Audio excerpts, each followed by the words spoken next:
Hey, what's up, everybody? This is Ray, and welcome to the RayWenderlich.com podcast. In this podcast, we'll keep you up to date with the latest app development tech talk. Now, here are your hosts, Dru Freeman and Susannah Gupta. Thanks, Ray. This is the RayWenderlich.com podcast. Welcome to episode 3 for season 12. This episode was recorded on Tuesday, the 30th of November, 2021, for release on the 15th of December. This episode is sponsored by Hopefully Working Technology. I am your host, Dru Freeman, with my co-host, Susannah Gupta. Thanks, Dru. This episode, we dive into some really cool things and talk with Season 8 co-host Jay Strawn. Jay is an iOS developer passionate about languages, both human and code-based. He works at Utility NYC, crafting award-winning mobile experiences for a wide range of clients. Here at RayWenderlich.com, he's the co-author of Design Patterns by Tutorials and was an instructor in the RW Bootcamp. Jay, welcome back to the show. It's so good to see you again. Thank you, Dru. Thank you, Susannah. It's so good to be here. It's been a long time since I was on the podcast.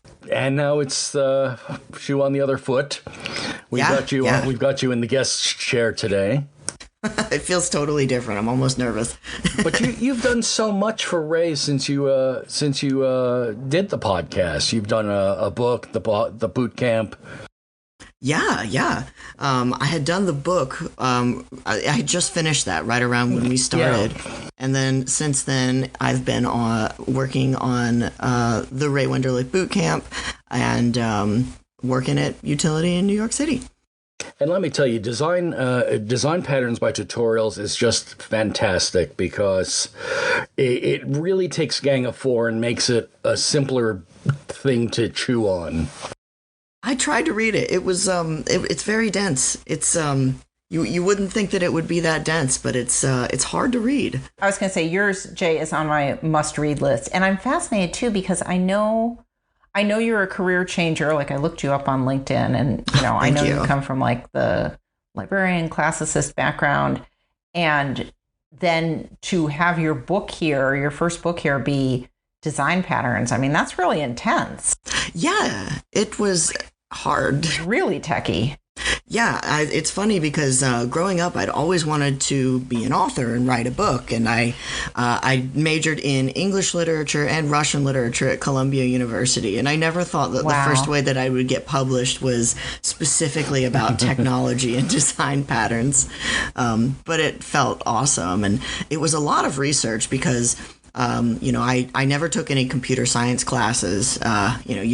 I didn't have time with all the Russian poetry that I had to analyze. But after college, I got interested in technology. I was working in nonprofits, and they had me updating the website, and I actually really liked that. So did a few boot camps, and then right after that is when I met Josh Green. And he kind of encouraged me to try and see if I could work on this book because of my background with, writing, asking for grants, writing research papers, just kind of take that skill and apply it towards design patterns. And Design Patterns itself is typically a 300 level or higher class. It's not your kick around in Java class. It's really understanding architecture on the first level. Yeah, it's a lot of like high level concepts. And what made it harder was that at the time there were not that many Swift examples of design patterns. That was kind of why we wanted to write the book. So all the best examples that I could find were actually in JavaScript or Java, which I don't speak. So, but you were able to translate them into Swift, or did you have a co-author who helped with that? Yeah, Josh Green helped a lot. He goes by Joshua Green or Josh. We had him join us on the show, didn't we? Mm-hmm.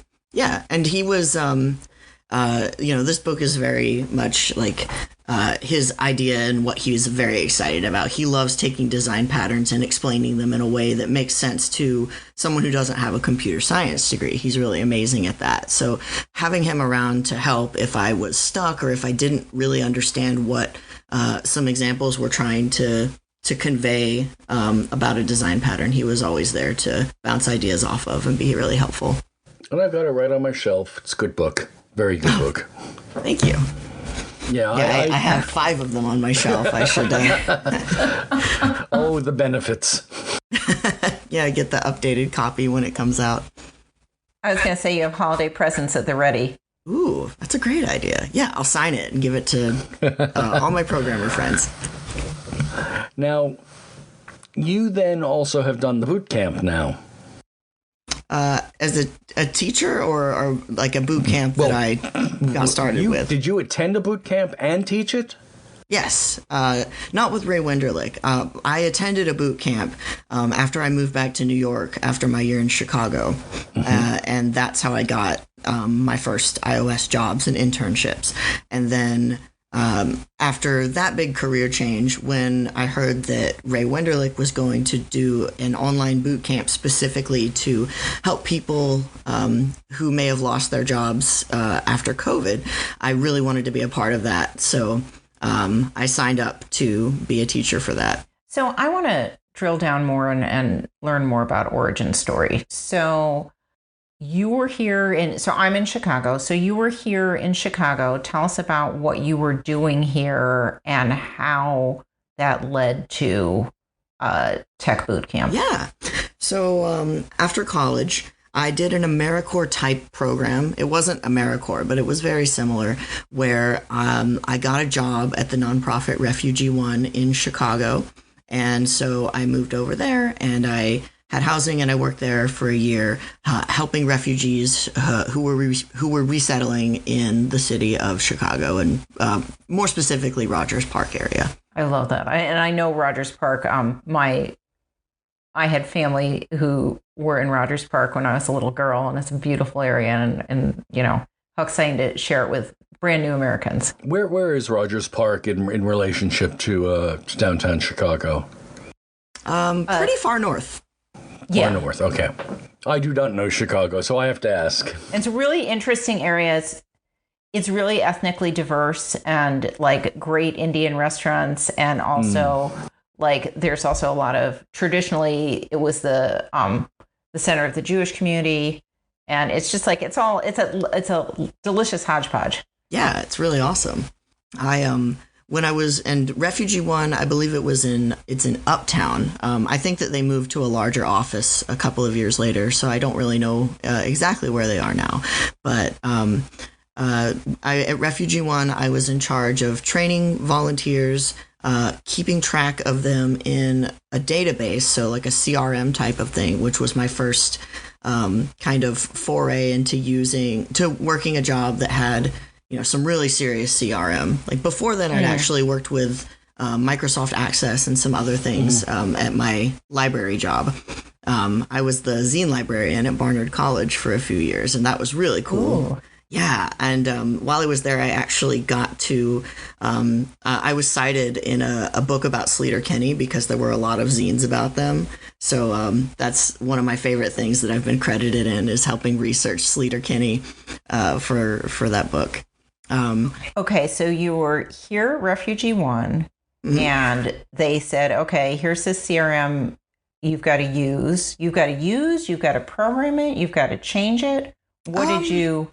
There was a little bit of programming in that you could make custom fields, but you sort of had to go in kind of deep. Where I got really excited about programming was when they asked if I could take a look at the website just to see if I could figure out how to update things. Because, you know, when you're a nonprofit, if there's someone in the office who knows how to do something, that's better than having to, you know, pay the guy that knows how to use WordPress to make a small update.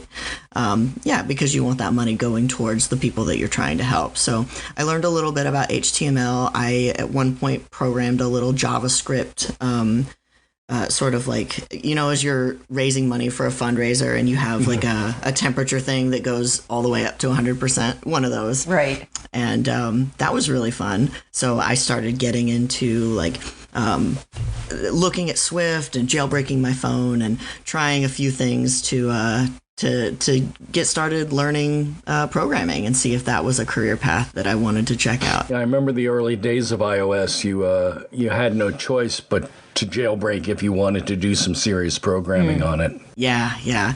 And I don't don't think that you could do any of the jailbreaking in Swift, actually.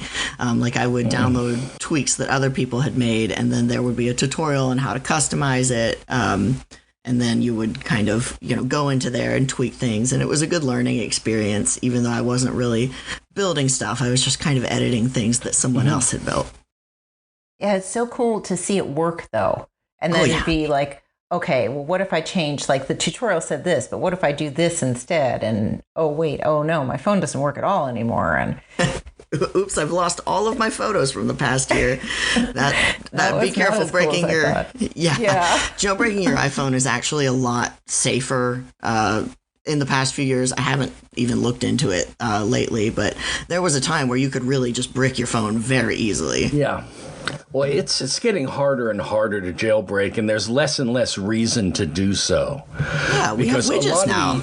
A lot of the original reason was to get to APIs that weren't open, and now you pretty much have most of the APIs you want open, and most of the stuff that people were going after that aren't open are things you really don't want to mess around with because they'll really just botch up the security and the like. Yeah. And actually, a really large reason why I stopped jailbreaking my iPhone was because of the security patches. Like, we do banking on our phones. I don't want someone looking at that. Yeah. Okay, so you were doing the website, and it was cool and fun. How'd you end up? Why a boot camp? Like, why a boot camp instead of going back for additional, like, college level work? And how'd you find a boot camp? Like, how'd you decide which one? I actually went to a boot camp that a friend I had completed. She'd worked in insurance and knew a lot about, she'd done some programming with the CRMs there. So she decided to change her career to making iOS apps instead of CRM stuff. And, she showed me the apps that she worked on. I got to see a little bit of Xcode. I thought that this looked really fantastic. So she told me about the boot camp that she went to, and I looked at a few others. And actually, before the boot camp, I did try to teach myself a little bit, but why I decided to specifically look into a boot camp was because I didn't have the computer science background that, when we're all beginners and we're Googling, how do I do this? It's a little bit difficult to find things on Stack Overflow that answer our questions if we don't even know the vocabulary words of what we're searching for. So, that's so well said. That's very well put, yeah. Thank you. It was just, if you're working on, when I got my first internship, I was told, try working on something for about 45 minutes. And then if you're still stuck, then that's a good time to ask for help, because after that point, you might just kind of be trying different things and not going in the correct direction. And that boot camp was sort of deciding to ask for help from, another person who knew more than me. And I learned things a lot faster there. It was absolutely worthwhile to do that and have, a human being there when Google was just not helping me at all. Right. And so you did an in-person one. Yes. It was in New York City. It's called Turn to Tech. I believe that they don't do iOS anymore. I think that the boot camp still exists, but I think that they're only doing it for like cyber security stuff now. Mm-hmm. Oh, interesting. Okay. Yeah, but it was really good. And at the end, they were able to help me get an internship with an app. And that's a really big thing. To have some work visible in the App Store somewhere when you're applying for your first jobs post boot camp. Was that part of the value proposition going in, that they said, this is going to cost? I know it used to be that these in-person boot camps would run full time for several weeks, and they're not. I don't know. Is it fair to say they're not inexpensive?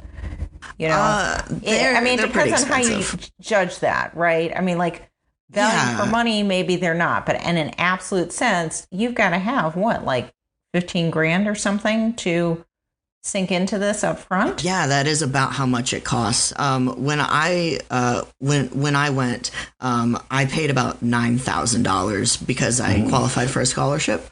But that is about the cost of most boot camps that I can think of right now. It's about $15,000. Yeah, I lucked out when I went to the Big Nerd Ranch boot camp early on in their I love Big career. Nerd Ranch.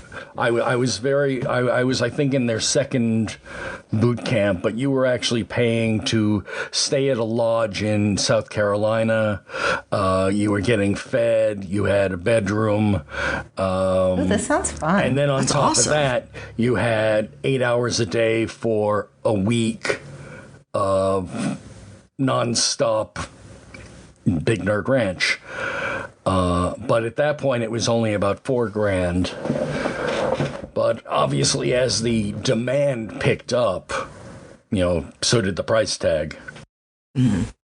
So, Jay, when you did yours, did you go in knowing that there would be an internship at the end? Like, is that part of what the promise was? No, actually. About halfway through my time there, they decided that they wanted to try a pilot program, reaching out to startups to see if they could get any of their students who were towards the end of their education to be an intern at their place. And I was either the first or second batch of students who got to do that. I got to work with the startup no longer exists, and my app never got on the App Store, unfortunately, so I didn't get visibility from that. But it was for modern art and selling really cool-looking paintings. Like, the app was really gorgeous. Oh, that's really appealing. Kind of like Artsy, but app only, like the Artsy, like Artsy.com. I'm not familiar with that one. The idea was to sell paintings, and they were trying to set up a simple API where whatever paintings they had for sale, we could get them with a GET request and then put them in a little news feed so people could see what they could purchase or register for a limited print of. Oh, that's pleasing. I would have loved working on that too. Yeah, and they had a really cool office. It was pretty great. And this is what brings you to New York? Or the boot camp was in New York? Yes. I went to college in New York, and I really like New York. I tried a year in Chicago. It's a fantastic city, one of my favorites that I've lived in, but I decided that New York was really the place I wanted to be long term. So I moved back, and I decided that my plan was, I was going to walk dogs a little bit, save up, and then start a boot camp. I walked dogs and everything, saved up a little bit of money, and then just kind of threw myself into the boot camp for a few weeks. And then had that internship towards the end of it. It was an unpaid internship, though. During that time, I actually ended up, and this is, if anyone wants, advice about boot camps, I would not recommend doing this. I worked overnights at Rite Aid, and then I would get off work at 7:30 a.m., nap for a little bit, and then either, remote in to work at my internship or go downtown, and then, come home, take a little bit more of a nap, and then work overnight again. Not quite the glamorous, highly paid programmer lifestyle that we think everyone's doing. Like you look at the Facebook salaries.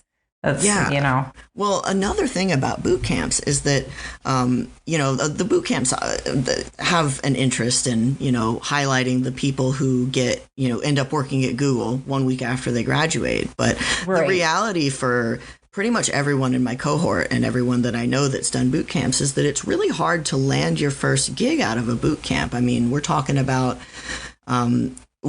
or just the question, there's not a lot of companies that want to hire someone who 6 weeks ago printed Hello World for the first time, and now they have 6 weeks of experience and they're ready to build an app and earn $100,000 a year. It takes a lot more time to get really good, and the boot camp is fantastic because it taught me so much more in a short amount of time than I could have done on my own. But then after that, it's I wouldn't recommend unpaid internships if you can help it, but you still have to put in time with internships. You're going to have to work on personal projects. You want to establish a portfolio.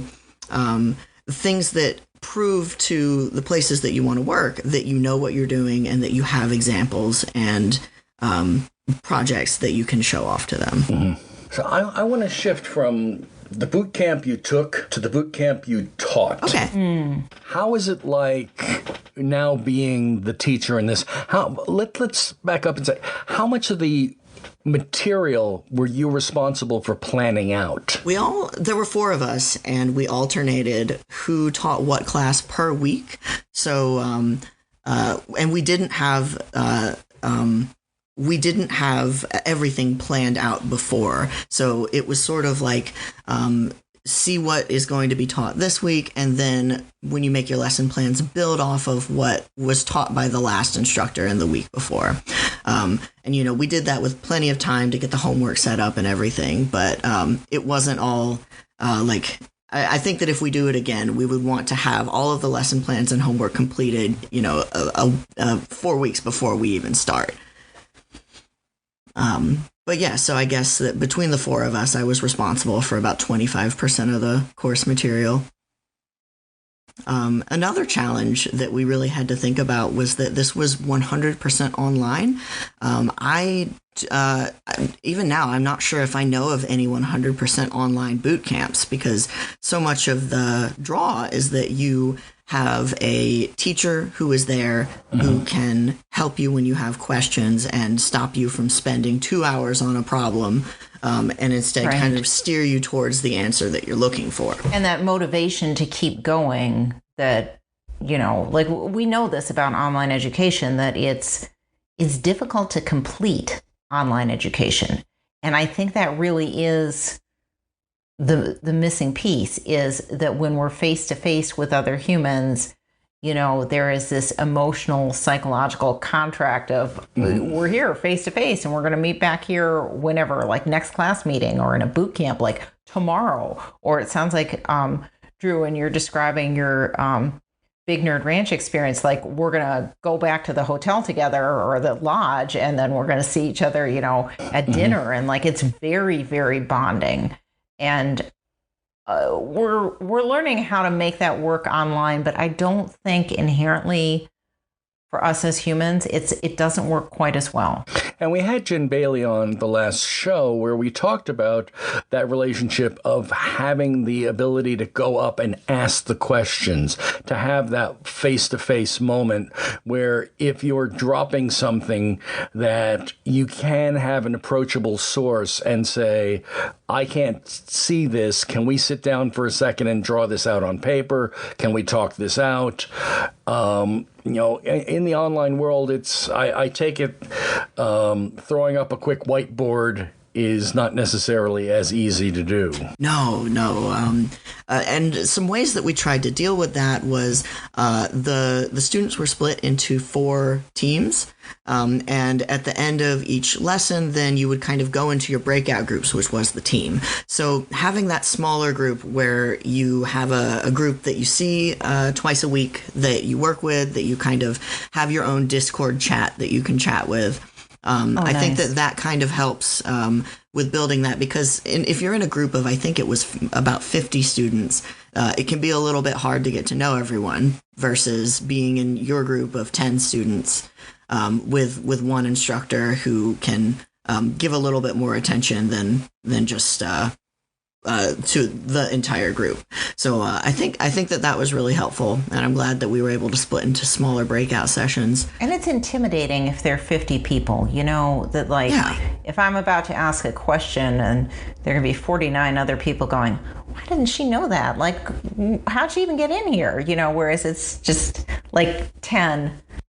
When the truth of the matter is, when the one person asks a question, the other 48 are like, thank goodness somebody asked that. I'm so glad they asked that. Yeah, absolutely. Yeah, but I mean, and for the most part, the boot camp, the students all did very, very well, if I remember correctly. Yeah.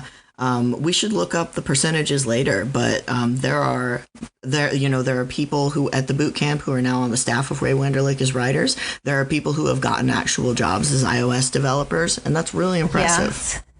There's a gal, I'm not going to say her last name right, but Daniela, who was... Yeah, she was on my team. Oh, Okay. Well, great work, team, because, so now she's on our staff as a writer on the iOS pillar. And she also just recently spoke at Swift Leads, which was one of the few, like, now back in person iOS conferences in the UK. Wow. That was put together by Adam Rush, who's another RayWenderlich.com author. So, so boot camps can definitely work. Yes. You're an example. Daniela's an example. And many of the boot camp graduates are actually on the Ray Wenderlich Discord, offering help and helping out the community when there are questions about tech that happen. Yeah, it's popping on the Discord. I know I'm annoying them enough on SwiftUI's channel, but that's me. So exciting. I need to do more with SwiftUI.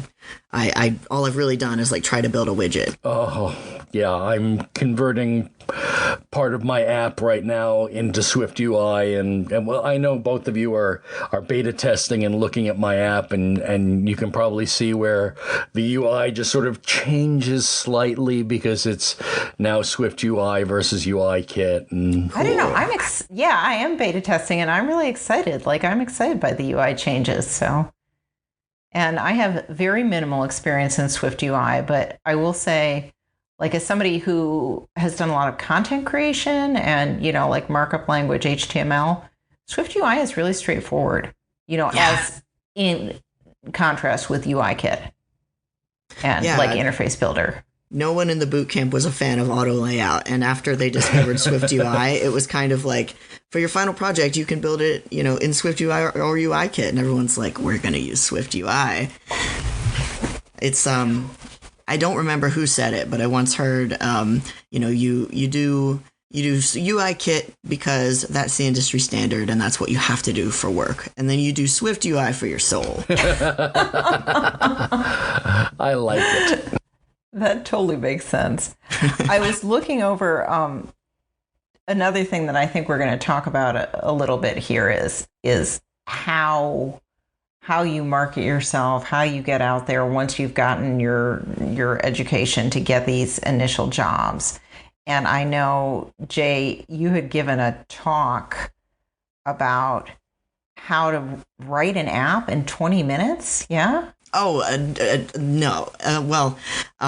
20 minutes is probably about the amount of time that you would get if you were doing something at a meetup, for example. But I actually was a TA for a class that Turn to Tech offered called Build an App in an Hour. And what we would do is people would come in with their MacBooks and the TAs would make sure that everyone had the right version of Xcode. And then the instructor would teach them how to build a very simple app that was a Magic 8-Ball app. So first we'd open up the storyboard and we would make the background black. And then there would be an image asset of an 8 that we would put in. And then, you do the corner radius thing to make the white circle that the 8's on top of, and then you would do we would teach what an array was, and you could in that array write a bunch of strings of whatever fortunes you wanted, and then have a random number generator to through that array select a random one, and then we would do the UI gesture where if you shook the phone, then it would run the function again to pick out a new saying. And then we would also intentionally not tell them that it needs to be array.count -1, so that at least someone would get that crash, and then we would say, okay, here's why it crashed. Mm-hmm. It's because arrays start at an index of 0. So it was a really good app because we got to go over a lot of things, and it could be done in about an hour. And then some people had a cool thing that they built on their phone. That's really impressive.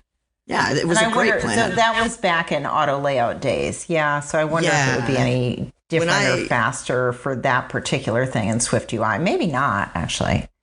I don't know. I bet that, the reason that we always said that it would take an hour is because the goal of the class was to have people come in and build it themselves. So, you tell people, you give them a few minutes to type it out.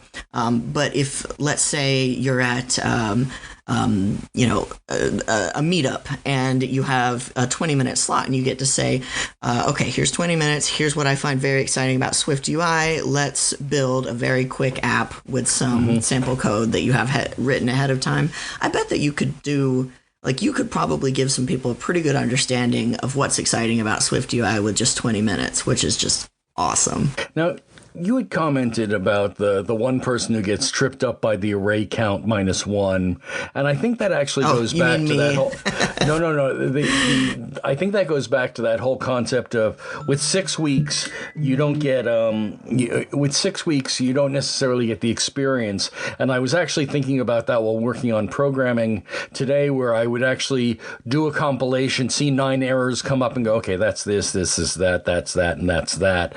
But that just comes from that sense of familiarity, from that experiential sense of, I know what the code is supposed to do. I know what these errors represent. And I think that's where we're getting at with some of that concept of moving beyond the boot camp is moving into proving that you've got that sense of being able to find those errors quickly or find those answers quickly. Yeah, it's about setting up a foundation. The first few times, you get a different homework every week. And the first few times that I tried to set up a table view, it was so hard. I would have to go back to last week's homework to try and copy the table view out of it again because, the delegates and the data source was something that was just really complex for someone like me who was just programming for the first time. But with enough repetition, you kind of get it and sort of see the shape of the code or the shape of what you expect the programming to look like. And then from there, once you have those down, then you can start to go into more complicated things. I mean, every app has a table view in it. So then you can go into more complicated auto layout things and you just keep building on those, but you have to have the foundations first. I've been joking lately that I've been taking these little hour naps toward the end of my workday before the evening starts, and it's to mull over problems in my current code base for my home project. And it's like, I'm not napping, I'm letting myself drift over the different components in my app and having them sort of dance in a sort of dreamlike state in my head until I wake up about an hour later and go, okay, this is the data structure. This is how it's going to fit together. It's a real thing. Yeah. That our brains work on these really challenging, how we structure information, how to optimally structure information. Like, you need to nap or swim or go for a walk or meditate, do something besides pour over Xcode and write notes and try things and cuss, like you need the away time so you can return and your brain has done something when you were away. Absolutely. And with the Apple Watch, you can get the meditate function. It'll tell you to stop and think. Nice. Oh, cool. I got one recently. It's nice to have 2 minutes to just make your breathing match the shape of the thing on the watch. Okay, so you like that? I still I did turn it off. Okay, because I'm not yet a watch adopter, which is really weird because I'm a total Apple fangirl, and I have been for years and years. Since Newton days. Ooh. I love all things Apple, but I don't like wearables. I'm just not sold on them. So I'm always asking people, so what do you love about it? And, I'm curious for new use cases. For me, the Apple Watch was really cool at first, but I think that its biggest strength is telling you how much you move around, any health benefits you want to know, how many steps you've walked. And then other than that, it's kind of a thing that pesters you with notifications. Like, there's not you can't have a Tamagotchi pet on it. You can sort of check your messages on it, but it's frustrating to the point that you kind of just want to whip out your phone anyway. So I think its biggest value is for people who want to know how many steps they're taking or check their heart rate and see if it changes over time with exercise. And that's kind of my personal experience with it. It's still cool, though. It looks nice. I thought of it as the real estate that you're getting for the device. with the phone, when I had the phone before the watch, it was always I would pull the phone to check the time. I would pull the phone to check the latest notifications, and then I'd put it back because I'd gotten my quick read, but it was just a waste of effort using the phone for these kind of functions. Oh, interesting. So those functions feel more natural when you just look at the watch. Checking the time, checking if a notification comes in, I can look down and say, I don't need to worry about that notification. I can read a trimmed version of the notification. And one of the things that I truly love my watch for is the Apple Pay. That is nice. Oh, I mean, I have actually managed to forget my wallet now from time to time. And because I've got my watch, I've still got my wallet on me. And so can you do groceries that way? And can we do gas that way? Yeah. Oh, yeah. Yeah, but basically it's the NFC chip or the NFC broadcast, so that effectively what's happening is a communication between the watch and the vendor, where you'd basically tap a card. Okay, so anywhere you could do Apple Pay, you can do Apple Pay from your watch. Yeah. Yeah, I think so. Although I think some older models of the Apple Watch don't have the right type of chip. And at Rite Aid, we would have some people, and their watches wouldn't work, but then the other person's would, and they would be like, why? Oh, Rite Aid also for a while wasn't playing nice with the Apple Watch. I remember that because my pharmacy of choice was Rite Aid. And I remember it was like Rite Aid actually turned off the ability to get Apple Pay. Oh, wow. That's not nice. Now it's now like Apple always does, it's become ubiquitous. I can do it anywhere now. Apple creates technology, but what Apple really creates beyond anything else is ubiquity, because they create something and then everybody copies it, or they copy something that everybody else has done. But what happens is now everybody is using the same thing the same way. And that becomes our cultural expectation, that we can pay this way. Yeah. Yeah. Perhaps I'll get there. I do like easily paying for things. Well, you said your other problem is that you would prefer a smaller watch. Yeah. Yeah. Which it's just difficult to do that because then the watch face is so tiny already. Yeah. You know? I mean, if all you were using it for was just to swipe to make a payment, then you don't really need much screen real estate. But if you want other functions, then, Yeah. And we'll talk about this more in the next episode, because we're going to be talking a lot about the watch next episode, and we'll tease that a little later into the show. So I need to get a watch in the next 2 weeks. Yes, yeah, absolutely. But write it off on your taxes. It's for work.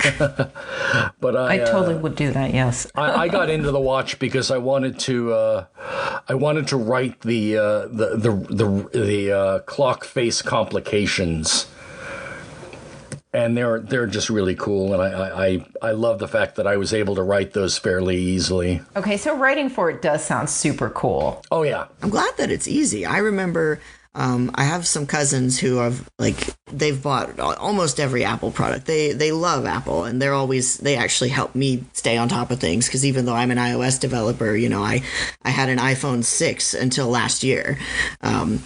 And they had an Apple Watch, and when it first came out, I think it only had 3 faces. There was like a Mickey Mouse face and a digital face, and then one with like the analog big hand, little hand on it. And for a while, that was just it. Yeah, it was interesting because I have been an Apple product consumer since the days of the Apple II. Wow. And the Apple Watch was the first Apple product that I bought Series 0 immediately when it was announced. Oh, wow. Okay. So you were really an early adopter. I've always waited for an Apple product to shake out. I didn't get the first iPod. I didn't get the first iPhone. I was actually on the Sidekick at that time, which, if anybody remembers, the little bar of soap with the flip. Oh, Okay. The flip-up screen. But when the watch was announced with what its capabilities were, because my wife is hard of hearing and I knew that there was haptic feedback on top of everything else, I immediately grabbed it to find out, will this thing be an accessibility boon for people who are hard of hearing? Apple's always been strong in accessibility, and I was just thrilled with what I found. So That's awesome. So I've been a great proponent of the watch. And you guys have found that, yeah, both you and your wife, that it's useful? Mm-hmm. Yeah, that's really cool. But enough about us and Apple. Let's go back to talking about Jay. Is there ever enough about Apple, though? I'm not so sure about that. Our Android listeners would disagree. Yes, good point. We do have other streams here.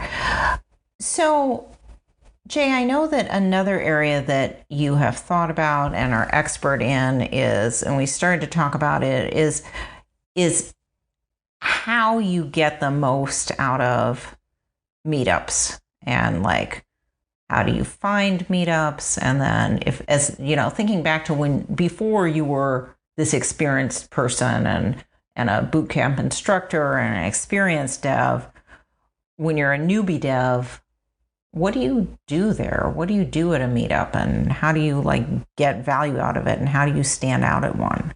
Yeah.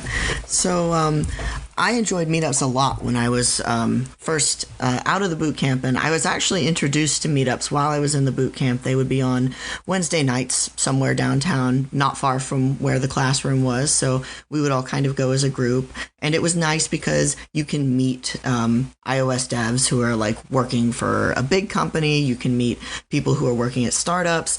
And what I've always really liked about meetups is that it's run by people who are just so excited about technology that they don't want to just do it at work. They want to get together and they want to have presentations on things that they find interesting, you know, prepare a PowerPoint to talk about Swift UI or a design pattern or a CocoaPod library that they've found very interesting. And at least in New York, they're always really cool because they're usually at locations that are offices for places. Like there was one at the Peloton office. There's one at Google. Yeah, it's very cool to actually see inside of those places. Plus, you get to talk to other developers who are just as excited as you are about whatever the theme of the meetup is. It's always nice to be surrounded by people who are in that same technical vein, partially because you do get to celebrate that technology that you work in so hard, but it's also those carefully closed quarters where you can also vent without it spilling out. Yeah, it's a meetup is very different. Like, I know that a lot of people would find them useful for networking, which they are, but it's really not the same as going to a career fair, which is just networking. A lot of it is really just hanging out with other people who enjoy coding in Swift or Kotlin. So what if you do want to use it for networking, though? Like, what if you're at that phase in your career, which, I mean, like, it's not really just one phase because it recurs, right? What if you're looking for the next great thing? Can you get that out of a meetup, and like how? I mean, well, yes, absolutely. I got my current job that I'm at out of a meetup. Well, tell us how. Okay. So That's really cool. My number one networking kind of life hack about meetups is that because they're always looking for speakers, why don't you prepare a 20-minute subject where you or a 20-minute presentation on something that you find exciting, and then give that presentation to the audience. This helps you in a couple of ways because in the first way, everybody knows who you are, so it's very easy to start a conversation after the presentations because they know that you're the guy who went up there and talked about design patterns for 20 minutes. It showcase you pick something that you know a lot about, so you can showcase what you're knowledgeable on, and at the end, you can throw up a slide on the PowerPoint that says, here's my email. You can add me on LinkedIn. Feel free to message me if you want to talk more about the exciting world of Swift UI. And also, I'm looking for new job opportunities. And sneak that last one in. Yeah, exactly. We wish we had more time to fit in everything from the entire interview, but if you want to see everything we said and hear everything we talked about, you can watch the whole episode on YouTube in just a few weeks. Jay, I really want to thank you for coming back to the show. It has been a pleasure. We've missed you very much around here. Aw. Thank you so much for having me. It's really an honor to be asked to come on as a guest, and it's so good to see you again. And it's really nice to meet you, Susannah. Yeah, it's really cool talking with you. Your story is really inspiring, and you're just really cool to talk to. So, oh my gosh, thank you. I'm excited about this episode. Thanks. Yeah, me too. You can find Jay on Twitter at J_Strawn, STRAWN_, which on Discord is a bit of a problem because underscores form italices. Susannah, you can find on Twitter at Suzgupta, SUZGUPTAIM podcast, Dru, PODCASTDRU. In 2 weeks, we're going to have Pablo Mateo and Scott Grosh on the show. We're going to dive deep into the Apple Watch, some of the technologies behind it. There is an Apple Watch book, which we'll be discussing a little bit there too. In the meantime, that's going to wrap things up for this episode. For Jay, Susannah, and myself, we thank you for tuning in. You can always email us at podcast@raywenderlich.com if you have any questions, comments, or complaints. But in the meantime, we're going to head back to the Emerald Castle. Ray, back to you. And that's a wrap. Thanks again, everybody, for listening to the RayWenderlich.com podcast. We hope you enjoyed it, and don't forget to leave a rating on iTunes. See you next time.